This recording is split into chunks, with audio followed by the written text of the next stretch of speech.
আলহামদুলিল্লাহ, প্রিয় দর্শক, আপনাদের দেখাবো আজ আমাদের তুলসী নদী। এই দেখুন তুলসী নদী। একসময় অনেক নাম ছিল তুলসী নদীর, তো এখন তুলসী নদী প্রায় শেষের দিকে, অনেক জায়গায় বন্ধ হয়ে গেছে। তো নদী মরে গেলে নদীর ধারা থেকে যায়, সেই অবস্থায় আছে। এটা সোনাবাজরের তুলসী নদীর এখানে অনেক ইতিহাস জড়িয়ে আছে, অনেক ইতিহাস জড়িয়ে আছে প্রিয় দর্শক।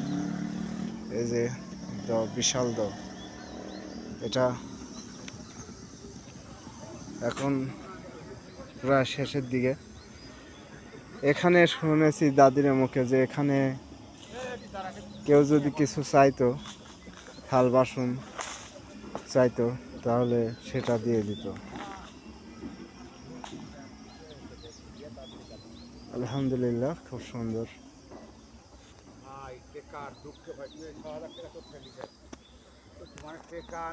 প্রিয় দর্শক, আজকে এই পর্যন্তই। ভালো থাকবেন, সুস্থ থাকবেন। আল্লাহ হাফেজ। আর অবশ্যই ভিডিওটি ভালো লাগলে সাবস্ক্রাইব করে দিবেন। ধন্যবাদ।